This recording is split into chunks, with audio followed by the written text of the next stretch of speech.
Welcome to the Explainer. Today we're jumping right into an incredibly massive shift happening at the intersection of law and technology, mapping out the architecture of creators' sovereignty. We're going to unpack exactly how modern creators can transition from being totally vulnerable digital tenants, just passively renting space in the cloud, into legally invincible sovereign orchestrators. This is all about taking your raw human intent and mathematically translating it into undeniable digital property that you actually own. Okay, let's start by looking at this massive number, 55.5 million. Specifically, 55.5 million tokens of metabolic flux. Now, I know that sounds like pure science fiction, but it actually represents the exact, recently verified cryptographic proof of physical human effort you need to secure your work in the AI age. It's the raw computational energy, the digital sweat, really, required to verify reality and push your intent completely across the network. But why go to all this effort? That brings us to part one, the AI cloud illusion and the automated miasma. See, when you just blindly rely on the probabilistic guesswork of the cloud, you're leaving yourself trapped in an automated miasma, this thick fog of AI noise where models aren't executing your exact logic. It creates a clash between two very different realities. On one side, you have algorithmic distortion, which is the machine's chaotic, lossy guesswork that totally liquefies your original chain of title into a foggy summary.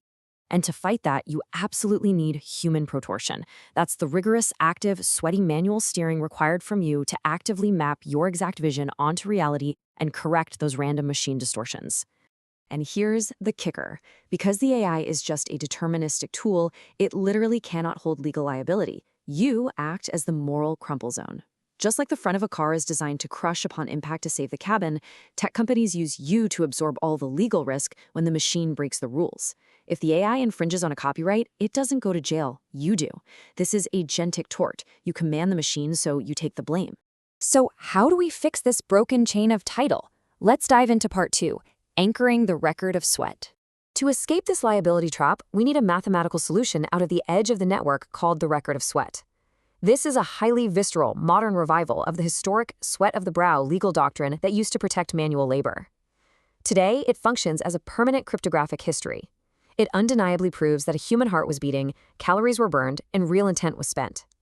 It's the ultimate mathematical verification that you, a human, actually piloted the machine. And to really wrap your head around how physical this reality is, researchers have actually used microfluidic chips to measure the exact spatial variability of human exertion under load. Check this out. The forehead outputs 1710 grams of sweat per square meter per hour, while the forearm outputs 1156. This biometric data highlights the totally undeniable reality of human effort. In our digital architecture, we demand a cryptographic equivalent to this exact kind of physical exertion to prove a sovereign action genuinely occurred. In the digital realm, that physical exertion translates directly back to our starting number. In a recent sovereign swarm orchestration, the human pilot's effort translated to a verified digital strike requiring 55.5 million tokens of metabolic flux. But paired with that massive computational energy were exactly 66 manual forensic strikes by the pilot. These precise surgical interventions create a mathematical proof of process. This ensures state-invariant inheritance, meaning your uncorrupted human intent is permanently locked in, completely untouched by AI hallucinations. Let's see how this builds into an ecosystem in part three, the agentic publishing house. Once you have that proven record of sweat, you need a way to turn it into real value without getting exploited.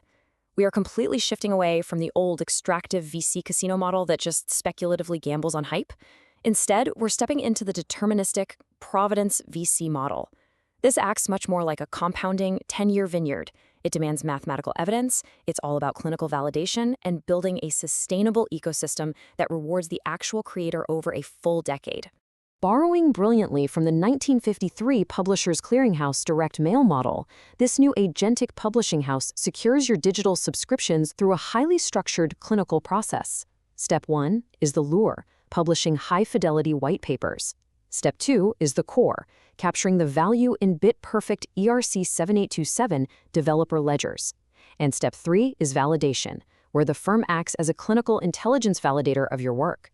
Let's look closely at that third step in part 4, the prize patrol audit. If a VC is going to act as a clinical intelligence validator, they need a flawlessly secure way to verify your record of sweat. So instead of scammers exploiting visual trust, like showing up at your door with balloons and oversized checks, this system completely swaps that out for rigorous zero-trust cryptography. The agentic publishing house deploys a highly specialized agentic price patrol. These cells systematically audit those 55.5 million tokens and the 66 forensic strikes, mathematically validating the ledgers and cutting out fraud entirely. And this perfectly captures the dynamic of this new era. The human pilot applies the intent, but the agentic cell executes the sweat. You remain firmly at the center, providing the strategic mandate and the emotional resonance. The audited machine just handles the raw, tedious computational rendering. You provide the horsepower, and the machine is just the paintbrush. Finally, we reach the ultimate legal shield in Part 5, UCC Article 12 Sovereignty. Math is fantastic, but out in the messy real world, we need a legally engineered protective shell. This is a massive legal paradigm shift under UCC Article 12, which modernized commercial law for the digital age. The absolute most crucial point to remember is simply this: control beats filing. Actual technological cryptographic control, like holding the private keys to your validated ledger, literally leapfrogs priority over dusty, traditional paper UCC1 filings. By transforming your audited record of sweat into a controllable electronic record, specifically utilizing those ERC 7827 ledgers, you lock in legally invincible creator sovereignty right at the silicon level. It completely replaces theoretical 50-page legal documents with deterministic code. These ledgers act as a defensive shield that protects you from the hostile thicket of 250,000 overlapping patents, totally bypassing centralized gatekeepers. So as we wrap up this explainer, I'll leave you with this ultimate ultimatum regarding your digital future. The infrastructure is built. The law has evolved. The machine is sitting there blindly waiting for your command. Will you passively remain a captive digital tenant, trapped as a corporate moral crumple zone? Or will you actively apply the sweat of your brow, validate your intent through the agentic publishing house, and plant your seeds in the compounding vineyard as a sovereign orchestrator? The choice is entirely yours. Thanks for joining me, and keep exploring.